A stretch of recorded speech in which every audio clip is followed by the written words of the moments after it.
Hi friends, welcome to my channel. ಎಲ್ಲರೂ ಹೇಗಿದ್ದೀರಾ? ನಾನು ಇವತ್ತು ನಿಮಗೆ ಹೆಸರು ಬೇಳೆ, ಹೆಸರು ಕಾಳು ಮತ್ತು ಗೆಣಸು, ಆಲೂಗಡ್ಡೆ ಹಾಕಿ ಸಾಂಬಾರು ಹೇಗೆ ಮಾಡುವುದೆಂದು ತೋರಿಸಿಕೊಡುತ್ತೇನೆ. ಈಗ ಹೆಸರು ಕಾಳನ್ನು ಪಾತ್ರೆಗೆ ಹಾಕಿ 1 ಗಂಟೆ ನೆನೆಸಿಕೊಳ್ಳುವ.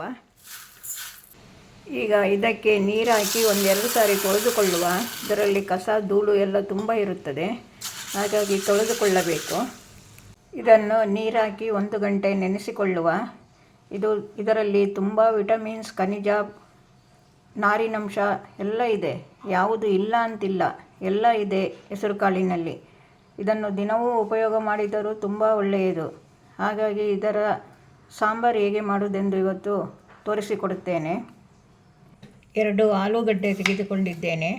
ಅದಕ್ಕೆ ಮಿಕ್ಸಾಗಿ ಹಾಕಿಕೊಳ್ಳಲು. ಆಲೂಗಡ್ಡೆ ಸಹ ತುಂಬ ಒಳ್ಳೆಯದು. ನಾನು ತೆಂಗಿನಕಾಯಿ ಹಾಕಿ ಸಾಂಬಾರು ಮಾಡುತ್ತಿದ್ದೇನೆ. ಅದು ಈ ರೀತಿ ಹಚ್ಚಿಕೊಳ್ಳಿ. ಹೆಸರು ಕಾಳಿನ ಒಟ್ಟಿಗೆ ಬೆರಕೆ ಹಾಕಿದರೆ ತುಂಬ ಚೆನ್ನಾಗಿರುತ್ತದೆ. ಜೀರ್ಣಶಕ್ತಿಗೆ ತುಂಬ ಒಳ್ಳೆಯದು. ಇದರೊಟ್ಟಿಗೆ 1 ತುಂಡು ಗೆಣಸು ಹಾಕುತ್ತಿದ್ದೇನೆ. 1 ತುಂಡು ಸಾಕು, ಇಷ್ಟು ದೊಡ್ಡದು ಸಾಕು. ತುಂಬ ರುಚಿಯಾಗಿರುತ್ತದೆ. ತರಕಾರಿ ಹೆಚ್ಚಿಕೊಂಡಾಯ್ತು ನೋಡಿ. ಇದನ್ನು ಕುಕ್ಕರಿಗೆ ಹಾಕಿ ಬೇಯಿಸಿಕೊಳ್ಳಬೇಡಿ, ಹೀಗೆ ಬೇಯಿಸಿಕೊಳ್ಳಿ. ಕುಕ್ಕರಿಗೆ ಹಾಕಿ ಬೇಯಿಸಿದರೆ ಅಂಟಂಟಾಗುತ್ತದೆ. ಹಾಗಾಗಿ ಇದು ಮುಳುಗುವಷ್ಟು ನೀರಿಟ್ಟು ಗ್ಯಾಸಲ್ಲಿ ಪಾತ್ರೆಯಲ್ಲೇ ಬೇಯಿಸಿಕೊಳ್ಳಿ. ತುಂಬ ಬೇಯಿಸಿಕೊಳ್ಳಬೇಡಿ ನೋಡಿ. ಇದು ಮುಳುಗುವಷ್ಟು ನೀರು ಹಾಕಿಕೊಳ್ಳುವ. ಇಷ್ಟು ಸಾಕು, ಹದವಾಗಿ ಬೇಯಲಿ. ಇದಕ್ಕೆ ಇಷ್ಟು ಒಂದು ಅರ್ಧ ಚಮಚ ಉಪ್ಪು ಹಾಕಿಕೊಳ್ಳಿ, ಮತ್ತೆ ಹಾಕಿಕೊಳ್ಳಬಹುದು. ಇಷ್ಟು ಅರಿಶಿಣ, 1/4 ಚಮಚ ಅರಿಶಿಣ. ಇದು ಚೆನ್ನಾಗಿ ಸ್ವಲ್ಪ ಬೇಯಲಿ. 5 ಚಮಚ ತೊಗರಿಬೇಳೆ ತೆಗೆದುಕೊಂಡಿದ್ದೇನೆ. ಇದನ್ನು ಚೆನ್ನಾಗಿ ತೊಳೆದುಕೊಳ್ಳಿ. ಇದು ಮುಳುಗುವಷ್ಟು ನೀರು ಹಾಕಿಕೊಳ್ಳಿ. 4 ಚಮಚ ಅರಿಶಿಣ ಹಾಕಿಕೊಳ್ಳಿ. 1 ಚಮಚ ಸಣ್ಣ ಚಮಚದಲ್ಲಿ ಎಣ್ಣೆ ಹಾಕಿಕೊಳ್ಳಿ. ಎಣ್ಣೆ ಹಾಕಿಕೊಂಡರೆ ಬೇಗ ಬೇಯುತ್ತದೆ. ಇದನ್ನು ಚೆನ್ನಾಗಿ ಬೇಯಿಸಿಕೊಳ್ಳಿ. ಈಗ ಗ್ಯಾಸ್ ಹಚ್ಚಿ ಬಾಣಲಿ ಇಟ್ಟುಕೊಂಡಿದ್ದೇನೆ. ಮಸಾಲೆ ಪದಾರ್ಥಗಳನ್ನು ಹುರಿದುಕೊಳ್ಳೋಣ. 2 ಚಮಚ ತೆಂಗಿನೆಣ್ಣೆ ಹಾಕಿಕೊಳ್ಳಿ. ನೀವು ಉಪಯೋಗ ಮಾಡುವ ಎಣ್ಣೆ ಹಾಕಿಕೊಳ್ಳಿ. 5 ಒಣಮೆಣಸು, 2 ಚಮಚ ಕೊತ್ತಂಬರಿ ಬೀಜ ಹದವಾಗಿ ಹಾಕಿದರೆ ಸಾಕು. 2 ಚಮಚ ಉದ್ದಿನಬೇಳೆ ಹಾಕಿ, ಅದು ಸಹ ಹದವಾಗಿ ಹಾಕಿ. ಇಷ್ಟು 1/4 ಚಮಚ ಮೆಂತ್ಯ. ಹುರಿಯಿರಿ ಚೆನ್ನಾಗಿ. ಈಗ ಚೆನ್ನಾಗಿ ಹುರಿದುಕೊಳ್ಳಿ. ಕೆಂಪಾದರೆ ಸಾಕು, ಉದ್ದಿನಬೇಳೆ ಕೆಂಪಾದರೆ ಸಾಕು. ಈಗ ಆಗಿದೆ. ಇದಕ್ಕೆ 4 ಚಮಚ ತೆಂಗಿನ ತುರಿ ಹಾಕಿಬಿಡಿ. ಆಫ್ ಮಾಡಿದ ಮೇಲೆ ಹಾಕಿದರೆ ಸಾಕು. ಅದೇ ಬಿಸಿಯಾದರೆ ಸಾಕದು. ಈಗ ಹುರಿದುಕೊಂಡದ್ದನ್ನು ಮಿಕ್ಸಿಗೆ ಹಾಕಿಕೊಂಡಿದ್ದೇನೆ. ಇಷ್ಟು ದೊಡ್ಡ ಹುಣಸೆಹಣ್ಣನ್ನು ಹಾಕಿಕೊಳ್ಳಿ. ಖಾರ ಬೇಕಾದರೆ ಜಾಸ್ತಿ ಹಾಕಿಕೊಳ್ಳಿ. ಹೆಸರುಕಾಳು ಮತ್ತು ಗೆಣಸು ಎಲ್ಲ ಸ್ವಲ್ಪ ಸಪ್ಪೆ, ಹಾಗಾಗಿ ಸ್ವಲ್ಪ ಕೆಲವರಿಗೆ ಖಾರ ಜಾಸ್ತಿ ಬೇಕಾಗುತ್ತದೆ. ಹಾಗಾಗಿ ಖಾರ ಬೇಕಾದರೆ ಜಾಸ್ತಿ ಹಾಕಿಕೊಳ್ಳಿ. ನಾನು 5 ಒಣಮೆಣಸು ಹಾಕಿಕೊಂಡಿದ್ದೇನೆ. ಇದನ್ನು ರುಬ್ಬಿಕೊಂಡು ಬರುವ. ಈಗ ನೋಡಿ, ಈ ರೀತಿ ರುಬ್ಬಿಕೊಳ್ಳಿ. ಇಷ್ಟು ನೈಸಾದರೆ ಸಾಕು. ಈಗ ಇದನ್ನು ಒಂದು 6 ವಿಸಿಲ್ ಕೂಗಿಸಿಕೊಂಡು ಬರುವ. ಬೇಯದಿದ್ದರೆ ಮತ್ತೆ 2 ವಿಸಿಲ್ ಜಾಸ್ತಿ ಕೂಗಿಸಿಕೊಳ್ಳಿ.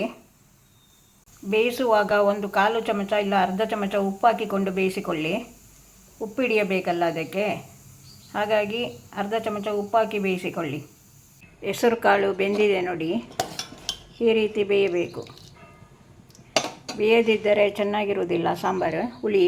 ಈಗ ಇದಕ್ಕೆ ಬೇಯಿಸಿದ ಬೇಳೆ ಹಾಕಿಕೊಳ್ಳುವ. ಬೆಂದ ಬೇಳೆಯನ್ನು ಹಾಕಿಕೊಳ್ಳಿ. ಈಗ ಕುದಿ ಬರುತ್ತಾ ಇದೆ. ಇದಕ್ಕೆ ರುಬ್ಬಿಟ್ಟುಕೊಂಡ ಹಿಟ್ಟನ್ನು ಹಾಕಿಕೊಳ್ಳಿ. ಮಸಾಲೆ ಪದಾರ್ಥ ಹಿಟ್ಟನ್ನು ಹಾಕಿಕೊಳ್ಳಿ.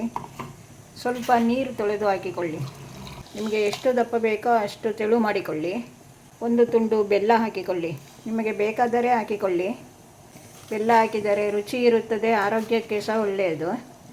ಉಪ್ಪು ಇಷ್ಟು ಹಾಕುತ್ತಿದ್ದೇನೆ. ಉಪ್ಪು ಮೊದಲೇ ಹಾಕಿದೆ, ಬೇಳೆ ಬೇಯುವಾಗ, ತರಕಾರಿ ಬೇಯುವಾಗ ಹಾಕಿಕೊಂಡಿದೆ. ನೋಡಿ ಹಾಕಿಕೊಳ್ಳಿ. ಇದು ಈಗ ಚೆನ್ನಾಗಿ ಕುದಿ ಬರಲಿ. ಈಗ ಇದಕ್ಕೆ ಒಂದು ಗರಿ ಕರಿಬೇವಿನ ಎಲೆ ಹಾಕಿಕೊಳ್ಳಿ.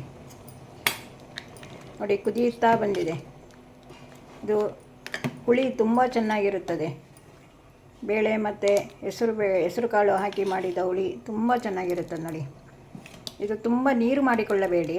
ಇದು ಕುದಿಯುವಾಗ ಸ್ವಲ್ಪ ಗಟ್ಟಿ ಬರುತ್ತದೆ, ಹಾಗಾಗಿ ತೊಂದರೆ ಇಲ್ಲ. ಇದು ಚಪಾತಿಗೆ, ಪೂರಿಗೆ, ದೋಸೆಗೆ ತಿನ್ನಲು ತುಂಬ ಚೆನ್ನಾಗಿರುತ್ತದೆ. ಊಟದೊಟ್ಟಿಗಂತೂ ಇನ್ನೂ ಚೆನ್ನಾಗಿರುತ್ತದೆ. ಇದು ಎಲ್ಲ ಒಟ್ಟಿಗೂ ತಿನ್ನಬಹುದು. ಒಮ್ಮೆ ಮಾಡಿಕೊಂಡು ನೋಡಿ. ಹೀಗೆ ನೋಡಿ, ಎಲ್ಲ ಕುದಿದ ಮೇಲೆ ತರಕಾರಿಯನ್ನು ಹಾಕಿದರೆ ಕಲ್ಲಡಿ ಹೋಗುವುದಿಲ್ಲ. ನೋಡಿ ಹೀಗೆ ಇರುತ್ತದೆ. ಇಲ್ಲದಿದ್ದರೆ ಆಲೂಗಡ್ಡೆ ಗೆಣಸು ಬೇಗ ಬೇಯುವುದರಿಂದ ಕಲ್ಲಡಿ ಹೋಗುತ್ತದೆ. ಕದಡಿ ಹೋದರೆ ತಿನ್ನಲಿಕ್ಕಾಗೋದಿಲ್ಲ. ಹಾಗಾಗಿ ಕುದಿದ ಮೇಲೆ ಅದನ್ನು ಹಾಕಬೇಕು.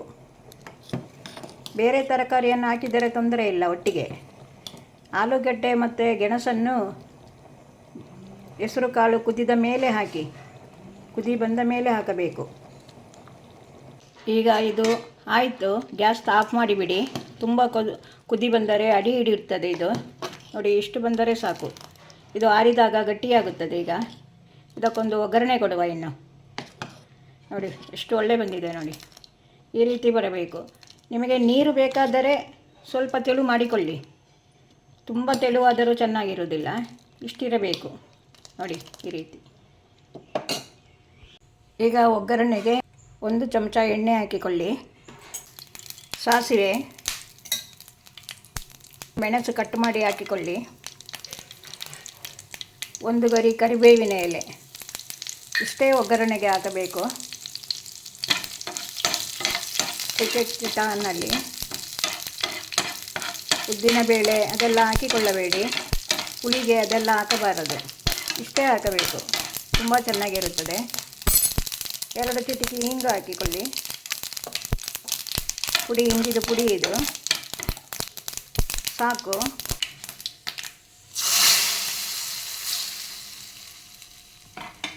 ಇದು ಆಯಿತು. ಈಗ ನೋಡಿ ಎಷ್ಟು ಒಳ್ಳೆ ಬಂದಿದೆ ನೋಡಿ. ಇದು ಎಲ್ಲದಕ್ಕೂ ಮುಟ್ಟಿಸಿ ತಿನ್ನಬಹುದು. ಬೇರೆ ದೋಸೆಗೆ, ಇಡ್ಲಿಗೆ ಸಹ ಹಾಕಿಕೊಂಡು ತಿನ್ನಬಹುದು. ಅಷ್ಟು ಚೆನ್ನಾಗಿರ್ತದೆ ಇದು ನೋಡಿ. ಓಕೆ ಫ್ರೆಂಡ್ಸ್, ನಿಮಗೆ ಇಷ್ಟವಾದರೆ ಲೈಕ್ ಮಾಡಿ, ಸಬ್ಸ್ಕ್ರೈಬ್ ಮಾಡಿ, ಶೇರ್ ಮಾಡಿ. ಇನ್ನೊಂದು ವಿಡಿಯೋದಲ್ಲಿ ಸಿಗುತ್ತೇನೆ. ಬಾಯ್.